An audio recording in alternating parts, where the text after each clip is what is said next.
Hello everyone, welcome to Nanostar academy. आज हम बात करेंगे ऑपरेशन ऑन सेट्स के बारे में। ठीक है, इससे पिछले वाला लेक्चर था उसमें हमने सेट को कवर किया था। सेट कितने टाइप के होते हैं, उनके क्या क्या कंडीशंस होती है, सारी चीज़ें हम कवर कर चुके हैं ऑलरेडी। तो जिन लोगों ने पिछला लेक्चर नहीं देखा है, प्लीज़ एक बार वो अपना प्रीवियस लेक्चर देख के आए, क्योंकि उसमें सारी चीज़ों को हमने डिस्कवर किया हुआ है सेट से रिलेटेड। तो आज हम उसके ऑपरेशन के बारे में बात करेंगे कि ऑपरेशन क्या होते हैं और किस किस तरह से हम इसको परफॉर्म कर सकते हैं। तो स्टार्ट करते हैं। सबसे पहले जान लेते हैं कार्टेशियन प्रोडक्ट क्या होता है।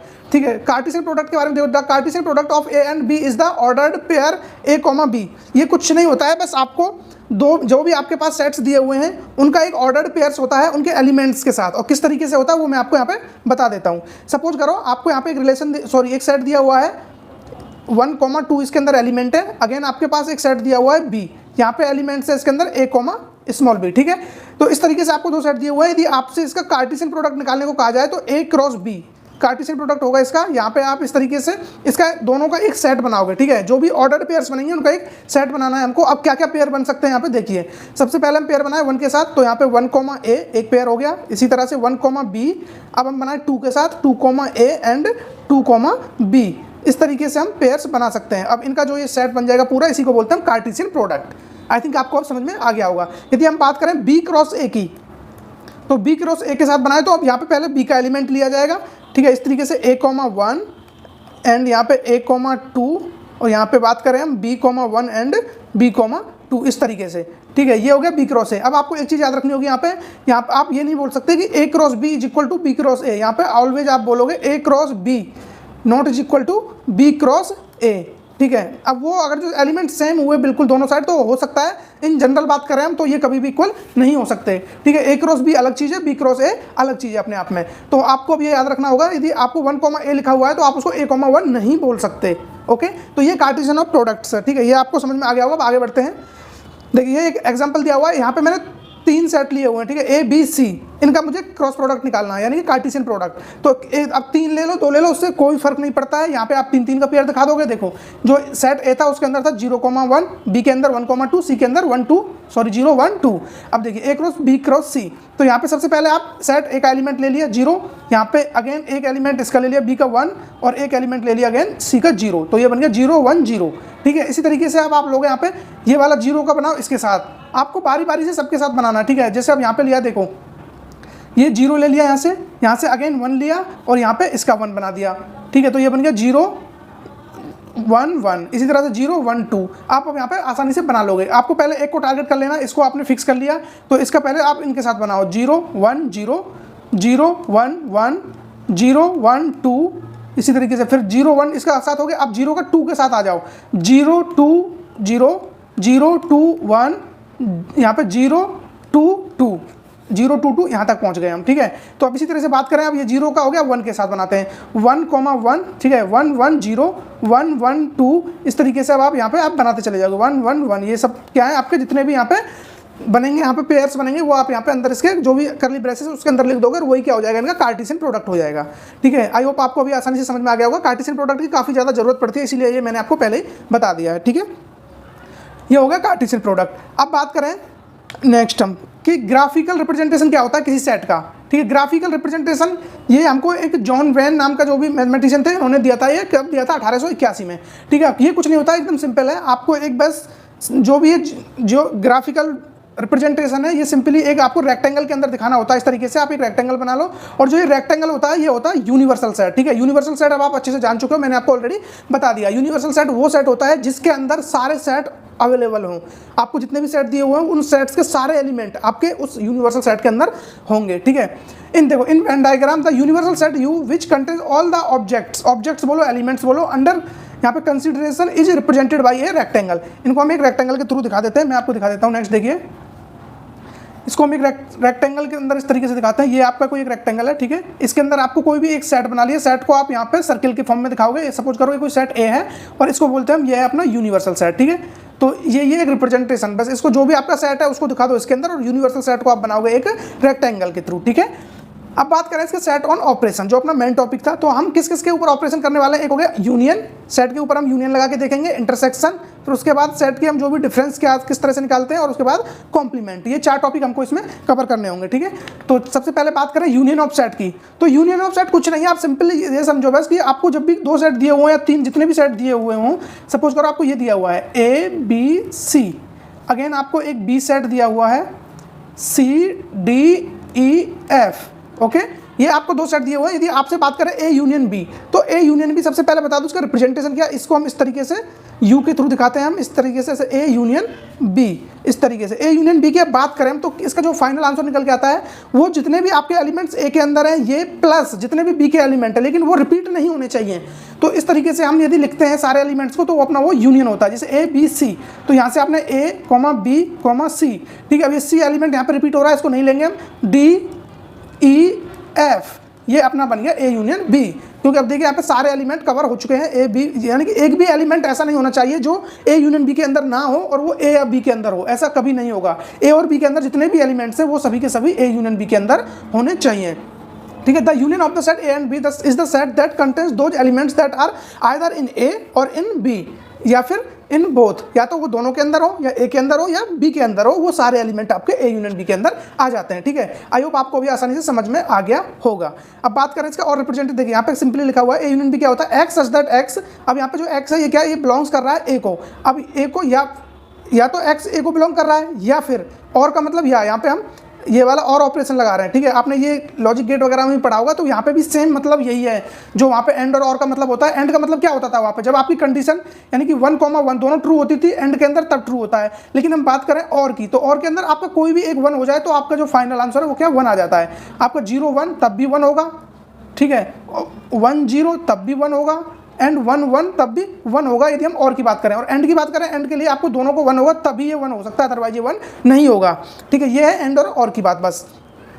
तो ये हो गया यूनियन। यूनियन के अंदर अपना x बिलोंग्स टू A और x बिलोंग्स टू B, दोनों के अंदर या तो A के अंदर हो या फिर वो B के अंदर हो, उस एलिमेंट को हम यहाँ पे ले सकते हैं। नेक्स्ट बात करें, देखिए इसका ग्राफिकल रिप्रेजेंटेशन है, जैसा कि मैंने आपको बताया था कि ये एक रेक्टेंगल हो गया, ये हो गया यूनिवर्सल सेट।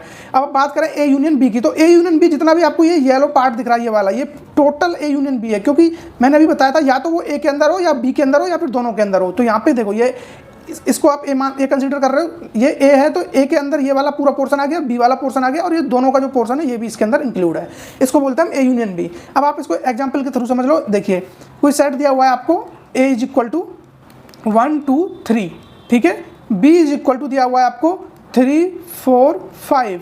अब आपको ए यूनियन बी निकालना है, तो ए यूनियन बी के लिए क्या करोगे आप, वही इस तरीके से रेक्टेंगल बनाओगे और यहाँ पे अपना एक सेट बनाओगे ए और इसको ओवरलैप करता हुआ एक सेट दिखा दोगे बी। अब देखिए यहाँ पे सबसे पहले आप टारगेट करो उन एलिमेंट्स को, देखो आने तो टोटल ये, पहले आप उन एलिमेंट्स को देखो जो दोनों के अंदर है। देखिए ये 3 एलिमेंट ऐसा है जो दोनों के अंदर है, इसको अभी हम बात करेंगे इंटरसेक्शन के अंदर। जो ये वाला पोर्शन है जहाँ पे मैंने 3 लिखा है, इसको हम बोलते हैं इंटरसेक्शन। अभी नेक्स्ट टॉपिक है ये, मैंने आपको ये इससे पहले ही बता दिया, ठीक है, ये क्या इंटरसेक्शन, ये वाला पोर्शन। अब बाकी एलिमेंट्स ए के अंदर और कौन सा बच रहा है, 1 2 बचा है यहाँ पे, तो 1 2 को हम सिंपली, ये ए है ये बी है, तो 1 को हम यहाँ पे लिख देंगे और 2 को यहाँ पे। इसी तरह से इसके अंदर कौन कौन से एलिमेंट बचे हुए हैं अभी, 3 तो आ चुका है बीच में, 4 और 5, तो 4 यहाँ पे लिख देंगे और 5 यहाँ पे लिख देंगे। ये अपना यूनिवर्सल सेट था जो रेक्टेंगल था। इस तरीके से ग्राफिकल रिप्रेजेंटेशन होती है और मैंने आपको यूनियन के अंदर आसानी से बता दिया है। यहाँ पे भी आप देख सकते हो ए यूनियन बी 1 2 5 7 8, तो 1 2 1 ये रहा 2 5 7 8। अब ये 2 और 5 वो एलिमेंट है जो इस इंटरसेक्शन वाले पोर्शन में आ रहा है, इसका मतलब ये है इंटरसेक्शन, ये वाला पोर्शन, और इस सबको मिला दें येलो शेडेड को, तो ये क्या होता है पूरा अपना ए यूनियन बी। ओके, अब आगे चलते हैं, ठीक है। इंटरसेक्शन ऑफ सेट, जैसा कि मैंने अभी बताया था आपको, इंटरसेक्शन क्या होता है, यहाँ पे अपनी एंड वाली कंडीशन आती है, यानी कि दोनों कंडीशन ट्रू होनी चाहिए तभी ये वैलिड होगा।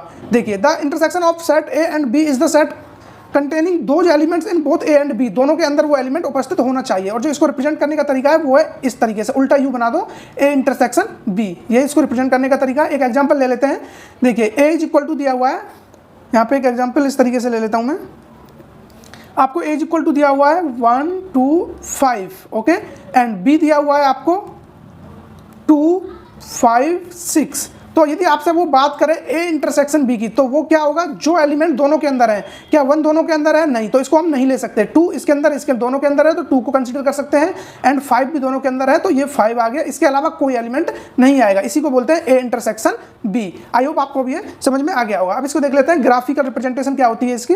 देखिए इंटरसेक्शन ऑफ सेट्स के लिए हम बात, जैसा कि मैंने आपको पहले बताया था, ए इंटरसेक्शन बी, यहाँ पे ए इंटरसेक्शन बी के अंदर 1 और 3 एलिमेंट्स है, ये 2 एलिमेंट्स ऐसे हैं जो दोनों के अंदर अवेलेबल हैं, इसीलिए ये जो ओवरलैपिंग वाला पोर्शन है इसके अंदर मैंने 1 और 3 को लिखा है, ठीक है।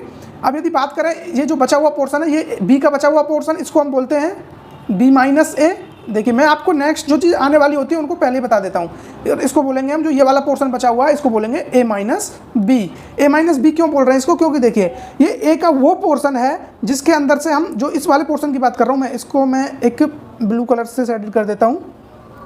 देखिए इस वाले पोर्शन की बात कर रहा हूँ मैं, जो ये पोर्शन है ये वाला, ये वो पोर्शन है जिसके अंदर a के एलिमेंट तो हैं लेकिन वो वाले एलिमेंट नहीं है जो b के अंदर है। ठीक है, बी के अंदर ये 3 एलिमेंट बी के अंदर भी है, ए के अंदर भी है, 1 एलिमेंट ए के अंदर भी है, बी के अंदर भी है। तो हम इसको कंसीडर नहीं करेंगे, हम बस वो एलिमेंट लेंगे जो ओनली ए के अंदर है, बी के अंदर नहीं होने चाहिए।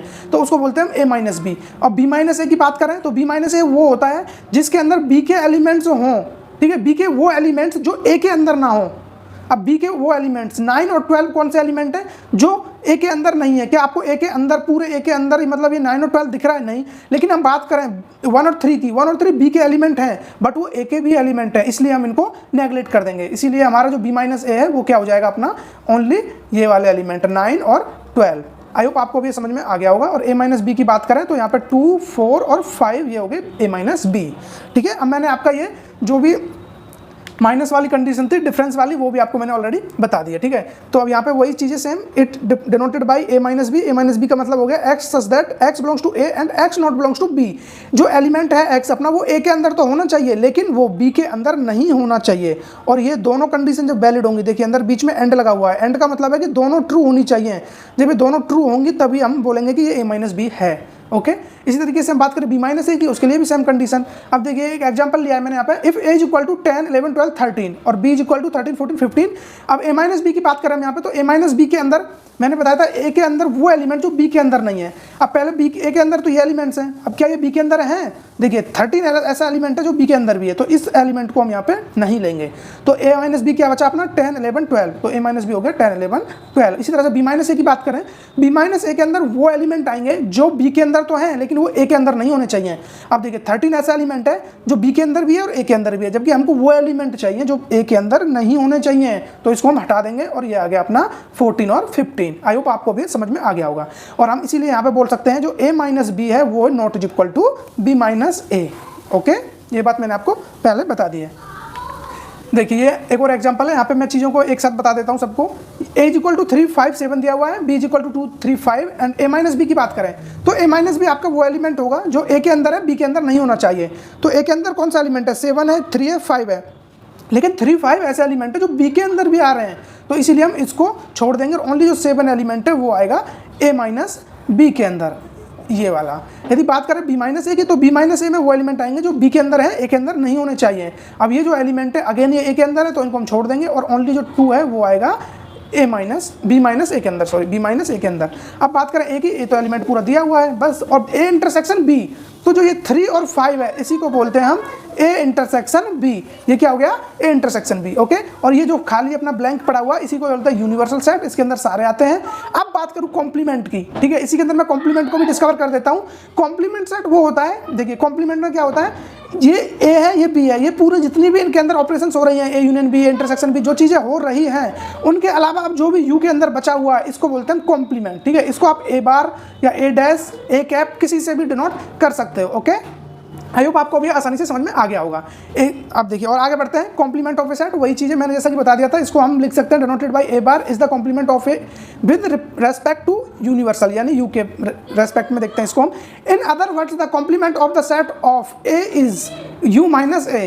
कॉम्प्लीमेंट को हम यू माइनस ए भी बोल सकते हैं। सपोज करो ये है एक सेट, इसके अंदर एलिमेंट दिया हुआ है 3, 5, 6, 7, 8 और एक अपना सेट दिया हुआ है, एक अपना सेट दिया हुआ है ए इज इक्वल टू दिया हुआ है 1, 2, 3। ओके, जब 1, 2, 3 यहाँ पे है तो 1, 2, 3 यहाँ पे भी हमको लेना पड़ेगा यूनिवर्सल के अंदर, क्योंकि यूनिवर्सल सेट वो सेट होता है जिसके अंदर सारे एलिमेंट अवेलेबल होने चाहिए। ठीक है, तो अब बात करूँ मैं यहाँ पे कॉम्प्लीमेंट की, ए कॉम्प्लीमेंट। तो ए कॉम्प्लीमेंट क्या होता है, ए कॉम्प्लीमेंट का मतलब हो गया कि आपको वो एलिमेंट्स लेने हैं जो ए के अंदर नहीं होने चाहिए।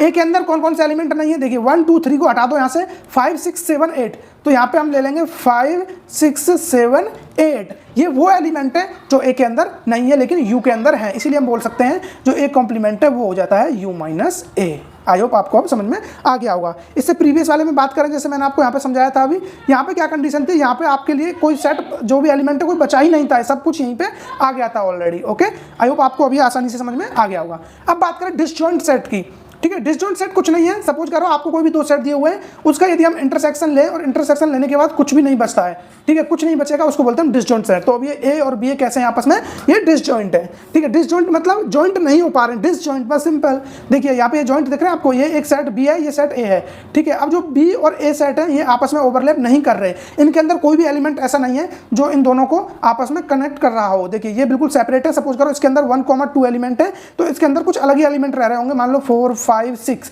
तो ये किसी भी तरह से एक दूसरे से इंटरकनेक्ट नहीं है, इसीलिए हम बोलेंगे इनको डिसजॉइंट सेट। आई होप आपको ये चीज़ अब एकदम आसानी से समझ में आ गई होगी। और अपना जो नेक्स्ट लेक्चर होगा वो होगा प्रूफ टेक्निक, ठीक है, मतलब कुछ चीज़ों को हम प्रूफ करेंगे किस तरीके से अपनी कुछ जो भी सेट्स के अंदर फॉर्मूले वगैरह बनते हैं उनको कैसे प्रूव करते हैं, किस तरीके से आते हैं। आई होप आपको इस लेक्चर में काफ़ी मजा आया होगा और मैंने काफ़ी जितना मुझसे हो सकता था मैंने उस तरीके से आपको एक्सप्लेन करने की कोशिश की है। अगर आपके फिर भी डाउट रह जाते हैं तो प्लीज़ कमेंट में मुझे बता सकते हो, मैं फ्रीली आपको उनके आंसर दे रहा हूँ।